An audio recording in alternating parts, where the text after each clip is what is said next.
mais uma aulinha no canal da professora Karina. Se você não é inscrito, aproveita, se inscreve, ativa o sininho, compartilha se você for ajudar. Nós temos conteúdos para os alunos do 5º ano.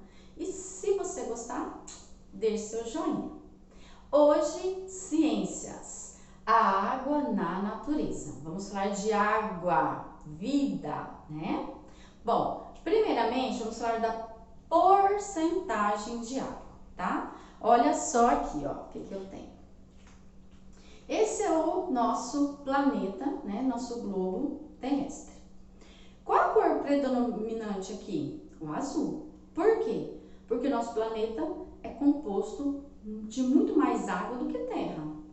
Há quem diga que não devíamos chamar planeta Terra, e sim planeta Água. Bom, dito isso, vamos falar da quantidade de água. Tem água salgada, tem água doce. A água salgada, ela é predominante no mundo, composta pelos mares e pelos oceanos, tá? Em torno de 97%. É um número aproximado, tá, criança? Às vezes você vai ver 97,2% numa pesquisa, 97,5% na outra, varia às vezes pouquinho, mas geralmente é isso. Desse 97%, nós não podemos consumir, o ser humano não pode consumir os animais água, né, os animais que vivem aqui na terra, essa água salgada. Então, sobra uma porcentagem, você vai pensar, nossa, que porcentagem pequena, né? Só que dessa porcentagem que sobrou, água doce, ela não é pequena se você for olhar a nível de mundo, tá? Vamos deixar a água salgada, vamos falar da água doce. Totalizando a água doce, dos 100% que nós teríamos, 70% estão nas calotas de gelo, tá? Que nós já vimos nos continentes Antártico e Ártico, tem aqui nesse canal. E esse gelo não tem como uma maneira de ser consumido. Seria uma maneira caríssima de estar retirando esse gelo para tal ser humano consumindo. Então, é inviável, certo? A outra parte que nós temos, elas são subterrâneas, onde estão, por exemplo, os poços artesianos. Eu acredito que você já ouviu falar em poço artesiano. Poço artesiano, para vocês terem uma ideia da profundidade, para se coletar água, ele mede em torno de 100 metros a 1.500.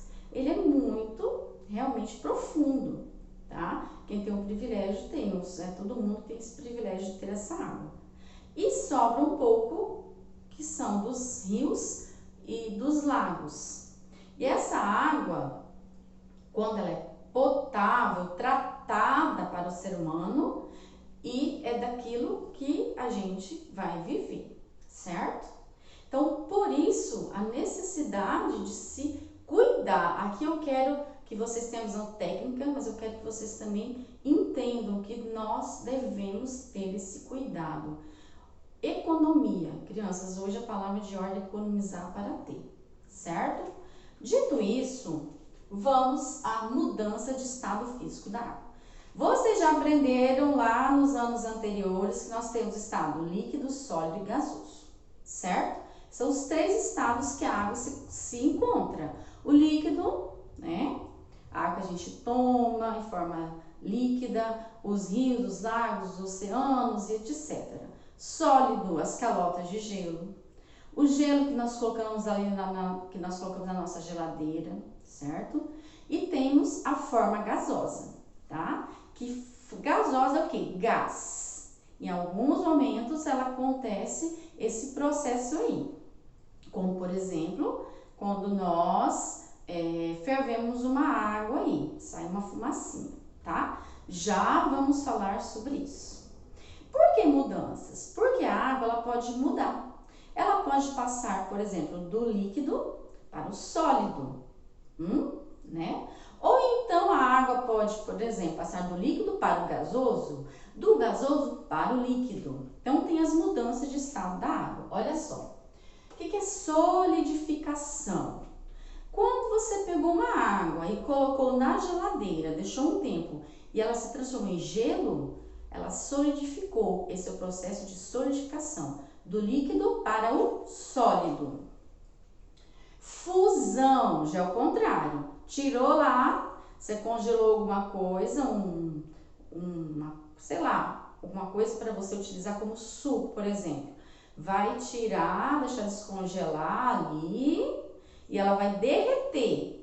Saiu do sólido para o líquido, fusão, tá? Agora tem um processo de vaporização. Quando a água está do líquido, vai para o gasoso, certo? Essa é vaporização.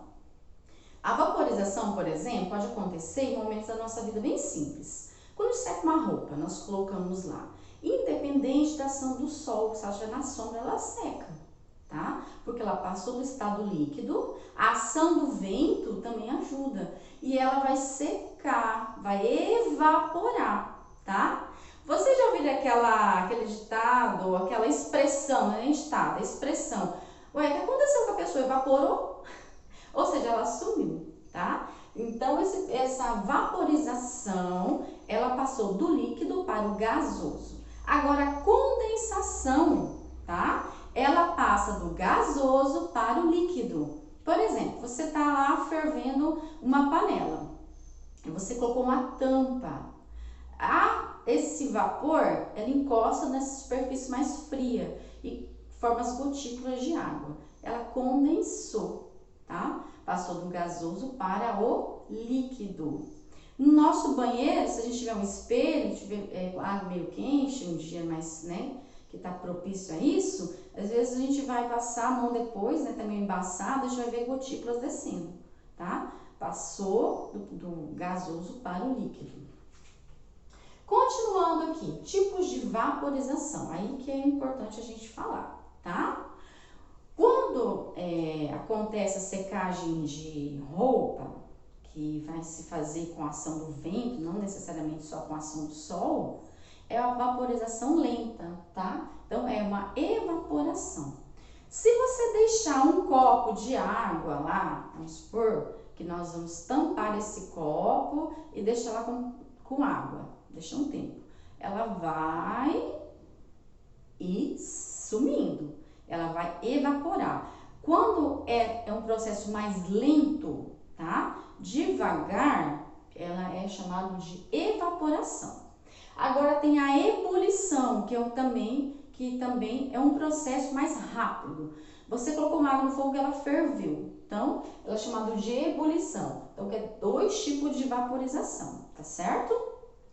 Evaporação mais lento, ebulição mais rápido. Beleza? Continuando, vamos falar do ciclo da água. Não tem como falar de ciência sem falar de geografia. Esse assunto também que a gente fala em geografia. O ciclo da água é o ciclo das chuvas, né, basicamente. Muito necessário para se manter o equilíbrio na natureza. Porque a natureza, ela é incrível, ela foi feita perfeitamente para nós. Desde que nós a respeitamos e damos o devido valor. Não explorar, maltratar, poluir, porque aí vai se acabar os recursos, né? Como que funciona o ciclo da água? Eu vou explicar de uma forma bem básica, tá bom? Nós temos água no corpo, os animais têm água no corpo, as plantas também têm água. E tem os rios, tem os mares, tem os lagos. Com a ação do sol, o calor do sol, o que acontece? Nós transpiramos, as plantas, os animais, e os lagos vão esquentando, né? A água forma líquida no mundo, aí, os oceanos, os rios, etc. E essa água em forma líquida, né, evapora, acaba-se passando para um processo de mudança para gasoso. E se forma, vai subindo, se forma aí em gotículas com a ação do vento, elas vão se movimentando e formam as nuvens. Quando passou do processo de líquido para o gasoso, as nuvens acabam ficando um pouco carregadas. Aí, novamente, vai se passar do processo gasoso para o líquido e descer em forma de chuva líquida, em forma de granizo ou em forma de neve. Vai depender muito do clima daquele lugar. Agora, vocês devem ter percebido que nossa natureza está um pouco, né, estranha. Vem mudando muito de uns tempos para cá. Esses dias choveu pedrinha de gelo, que é o granizo aqui na minha área. Nós tivemos umas fortes tempestades, uma tempestade que destruiu casas, porque o ser humano vem há tanto tempo desgastando, poluindo, que as coisas estão um pouco assim fora do lugar. Então, o meu objetivo é que você se conscientize. A minha parte sozinho vai fazer um efeito, mas vamos fazer a nossa parte. Pelo menos, vamos falar de água agora, fazer a nossa economia, né? O que a gente puder fazer. Mas isso não depende só de nós. Isso depende muito das políticas públicas. Por exemplo, a chuva, quando ela cai novamente na superfície, um pouco vai ficar dentro, né, dos rios, dos oceanos, um pouco escoa para os lençóis freáticos no nosso subterrâneo. E quando ela não tem onde escorrer, que a cidade não está planejada, está meio que trancada, digamos assim, o que acontece? As enchentes, né? Lá tem muito lixo, ela não tem onde escorrer. Então, a gente às vezes sofre com ações nossas mesmas. Nós temos que pensar muito sobre isso, tá? Continuando, vamos falar do ETA, que é uma sigla para a Estação de Tratamento da Água. Aqui, na nossa cidade, Rolim de Moura, Rondônia, a maioria das pessoas tem água encanada. Nós precisamos de sermos abastecidos por uma estação. Hoje nós temos as águas de Rolim, que abastecem, né, a nossa cidade. Se bem ou se mal, já passamos por problemas aí, mas essa é a nossa estação.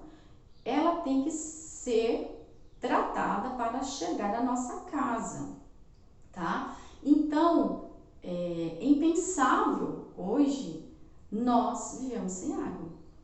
O ser humano não vai sobreviver. E aí tem-se essa necessidade. Quem é aí especialista no assunto, já estuda há anos as mudanças climáticas, como a ação do homem ruim vai devastando os recursos, pega-se, quer retirar e não cuidar, vamos ficar sem. Por isso que nós temos que pensar nós e também cobrarmos de quem tem o poder para poder cuidar, né? Dessas políticas públicas aí que tem o poder de melhorar aí, de estarmos com essa inserida na nossa cabeça a ideia de preservação do meio ambiente, certo? Bom, continuando, o último tema sobre a água de hoje, que a água é um solvente universal. Só que a água, ela dissolve quase tudo. O que é dissolver? Você vai pegar lá um copo de água, vai colocar o açúcar e vai mexer até dissolver na água, ou seja, ele vai desaparecer. Se misturou totalmente aí, entre várias outras coisas que nós utilizamos no nosso dia a dia. Porém, a água dissolve exatamente tudo? Não. Olha só, esse eu trouxe para vocês visualizarem. Acho que dá para ver aqui, ó. Tá vendo aqui a água e um pouquinho de óleo? Eles não se misturam. A água não consegue dissolver o óleo ou o azeite. Não se misturam. Já tem um tempão aqui. Podem fazer em casa para vocês verem.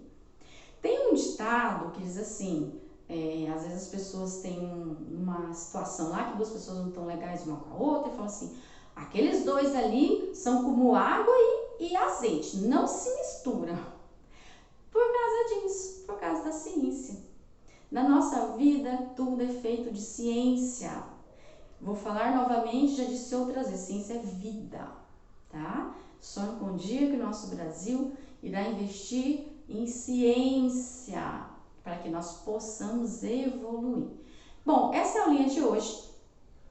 Vocês terão leituras complementares, tá? Os meus alunos aí, para poder estarem desenvolvendo, tá bom? Eu estou à disposição no WhatsApp, como sempre. Não deixem de olhar direitinho a descrição que vocês precisam fazer e o grupo de WhatsApp dos pais. Então, bom trabalho, até mais!